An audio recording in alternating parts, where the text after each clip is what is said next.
Hello everyone, welcome to our YouTube channel Shiksha alliance. सबसे पहले आप सबको विजयदशमी की ढेर सारी शुभकामनाएं। Now let's start our daily current affair session in which we will cover important news from several newspaper, PIB and various government sources.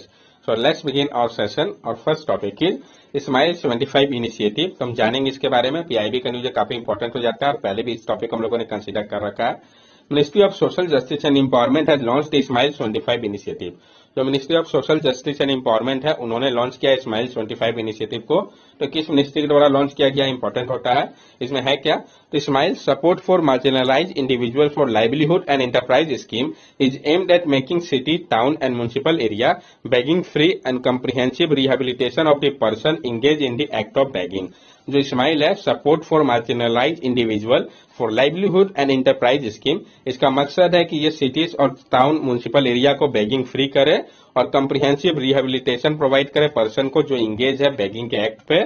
इसके initiative के अंतर्गत 75 म्युनिसिपल कॉर्पोरेशन जो है उसको कोलैबोरेट किया जाएगा एनजीओ के साथ और अदर स्टेक होल्डर के साथ, ताकि कवर किया जाए सेवरल कम्प्रिहेंसिव वेलफेयर मीजर को पर्सन के लिए जो इंगेज होंगे बैगिंग के एक्ट पे। मीजर्स जो कि लिया जा रहा है इसके लिए, तो रिहेबिलिटेशन प्रोविजन होगा, इसमें मेडिकल फैसिलिटी का काउंसलिंग किया जाएगा, अवेयरनेस प्रोवाइड किया जाएगा, education, skill development, economic linkage, convergence, other government welfare programme का, ये सारे मीजर्स लिए जाएंगे। जो बेगर्स है इंडिया पे, according to census 2011, total number of beggar in India over 4 lakh. जो 2011 का सेंसस है, इसके अनुसार जो टोटल नंबर है बेगर का वो 4 लाख है। West Bengal top the chart followed by Uttar Pradesh and Bihar. West Bengal जो वो टॉप करता है इस चार्ट में, उसके बाद उत्तर प्रदेश है, उसके बाद आपका बिहार है। लीगल स्टेटस की अगर हम बात करें, though there is no central law on begging, some state have adopted the Bombay prevention of begging act 1959 which penalise beggary. अभी कोई भी सेंट्रल लॉ नहीं है बेगिंग को लेके, लेकिन कुछ जो स्टेट है वो अडॉप्ट करते हैं Bombay prevention of begging act 1959 को, जो कि कहता है पेनलाइज किया जा सकता है बेगिंग के लिए अगर बेगरी किया जाता है तो। नेक्स्ट टॉपिक है हमारा लोकायुक्त। तो हम जानेंगे लोकायुक्त के बारे में। पहले भी इस टॉपिक हम लोगों ने कंसीडर कर रखा है। Lokayukta is an anti corruption authority और ombudsman investigated allegation of corruption and maladministration against public servant and is tasked with speedy redressal of public grievances. जो लोकायुक्त है आपका, वो एंटी करप्शन अथॉरिटी या ओम्बड्समैन होता है, जो इन्वेस्टिगेट करता है एलिगेशन ऑफ करप्शन और माल एडमिनिस्ट्रेशन के खिलाफ पब्लिक सर्वेंट के। अगर उसका काम होता है कि स्पीडी रिड्रेस किया जाए पब्लिक का जो प्रॉब्लम उसको। इसका उत्पत्ति कैसे हुआ था? The administrative reform commission headed by late Morarji Desai in 1966 recommended the setting up of the institution of Lokayukta. जो एडमिनिस्ट्रेटिव रिफॉर्म कमीशन था जिसको हेड किया गया था लेट मोरारजी देसाई के द्वारा 1966 में, उसमें रिकमेंड किया गया था कि सेटअप किया जाए जो इंस्टीट्यूट है लोकायुक्त का। Lokpal and Lokayukta act 2013 provide for the appointment of Lokayukta. जो लोकपाल और लोकायुक्त एक्ट है 2013 का, ये प्रोवाइड करता है अपॉइंटमेंट को लेकर लोकायुक्त का। Who is appointed as the Lokayukta, किनको अपॉइंट किया जा सकता है लोकायुक्त के तौर पे?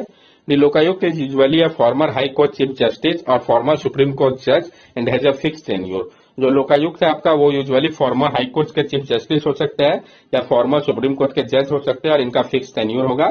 सिलेक्शन कैसे किया जाएगा लोकायुक्त का? The chief minister select a person at the Lokayukta after consultation with the High Court Chief Justice, Speaker of Legislative Assembly, Chairman of Legislative Council, Leader of Opposition in the Legislative Assembly, and Leader of Opposition in the Legislative Council. The appointment is then made by the Governor. तो जो chief minister होंगे वो select करेंगे person को लोकायुक्त के post के लिए, consult करने के बाद हाई कोर्ट के चीफ जस्टिस के साथ, स्पीकर के साथ लेजिस्लेटिव असेंबली के, चेयरमैन के साथ लेजिस्लेटिव काउंसिल के, जो लीडर ऑफ अपोजिशन होगा लेजिस्लेटिव असेंबली पे, लीडर ऑफ अपोजिशन होगा लेजिस्लेटिव काउंसिल का, और अपॉइंटमेंट किया जाएगा गवर्नर के द्वारा। तो कैसे इसको ये होगा सिलेक्शन और किसके द्वारा अपॉइंटमेंट किया जाएगा, इंपॉर्टेंट हो जाता है। Once appointed Lokayukta can not be dismiss not transfer by the government and can only be remove by passing an impeachment motion by the state assembly.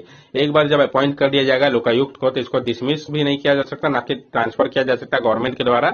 इसको सिर्फ रिमूव किया जा सकता है पास करके इम्पीचमेंट मोशन को स्टेट असेंबली के द्वारा, जो कि काफी कठिन है। नेक्स्ट टॉपिक है हमारा drug shortage haunt HIV positive community. जो ड्रग का शॉर्टेज हो रहा है, इसने डरा दिया है एचआईवी पॉजिटिव कम्युनिटी को। तो जानेंगे हम इसके बारे में। People living with HIV are facing an acute shortage of life saving drugs, say protester who have been compelling outside the national AIDS control organization office. People जो कि फेस कर रहा है HIV को, इसको सामना करना पड़ रहा है acute shortage life saving drug का।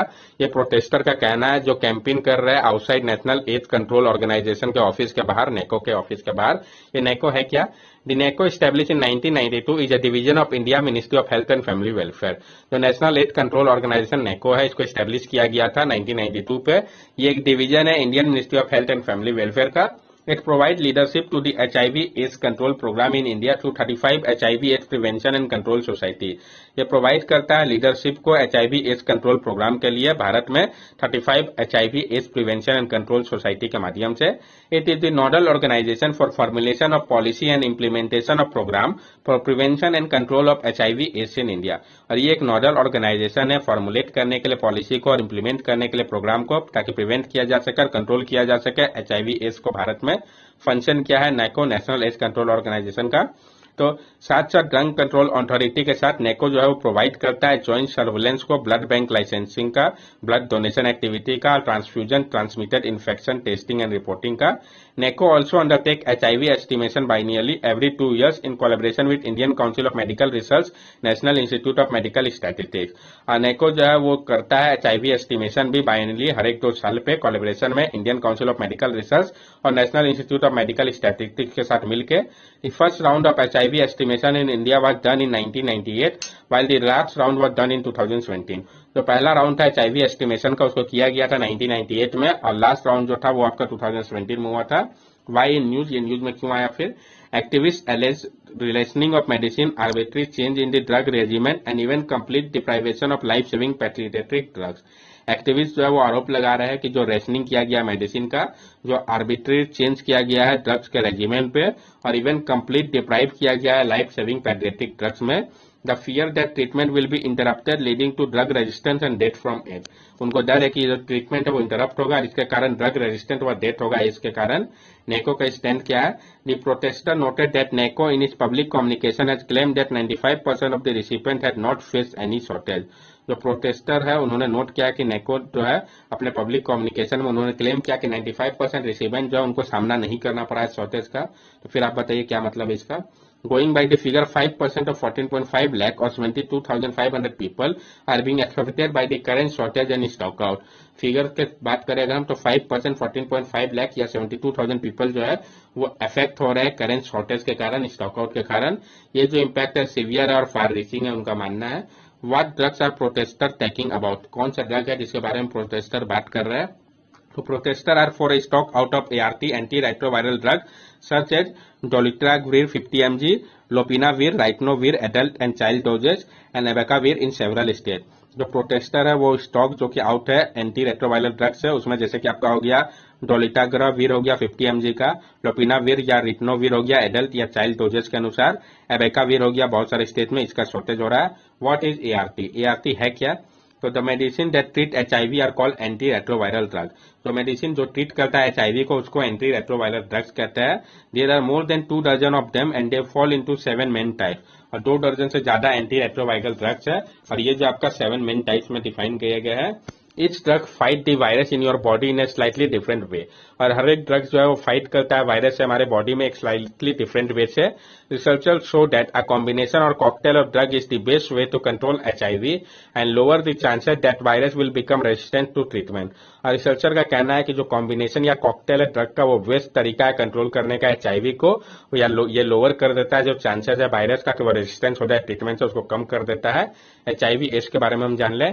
HIV human immunodeficiency virus is a virus that attacks cell that help the body fight infection, making a person more vulnerable to other infection and disease.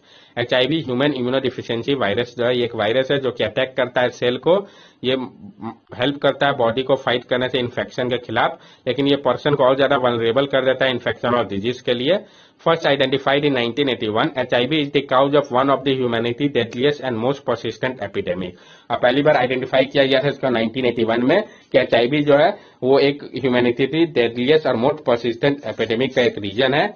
It is spread by contact with certain bodily fluid of a person with HIV, most commonly drug during unprotected sex or through sharing injected during equipment। ये जो spread होता है contact के माध्यम से कुछ bodily fluid के द्वारा पर्सन के जिनको एचआईवी है, और सबसे कॉमन जो रास्ता है जिसके द्वारा ये स्प्रेड होता है तो अनप्रोटेक्टेड सेक्स के दौरान, या अगर शेयर किया जाए इंजेक्शन को ड्रग इक्विपमेंट के थ्रू तो इससे ये होता है। If left untreated HIV can lead to the disease AIDS acquire immunodeficiency syndrome, और अगर एचआईवी को ट्रीट नहीं किया जाता है तो इसके कारण एड्स हो सकता है, acquire immunodeficiency syndrome. Human body जो है वो इससे छुटकारा नहीं पा सकती एचआईवी से, और कोई भी इफेक्टिव एचआईवी का क्योर अभी एग्जिस्ट नहीं कर रहा है। कैसे ट्रीट किया जाता है एचआईवी को फिर? However, by taking HIV medicine called antiretroviral therapy or ART, people with HIV can live long and healthy lives and prevent transmitting HIV to their sexual partner.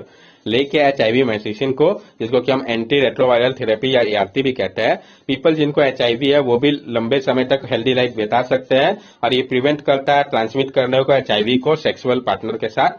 In addition, there are effective methods to prevent getting HIV through sex or drug use, including pre-exposure prophylaxis and post-exposure prophylaxis. साथ साथ effective method है रोकने के लिए HIV को sex या drug use के दौरान, जिसमें कि प्री एक्सपोजर प्रोफाइलैक्सिस और पोस्ट एक्सपोजर प्रोफाइलैक्सिस आता है।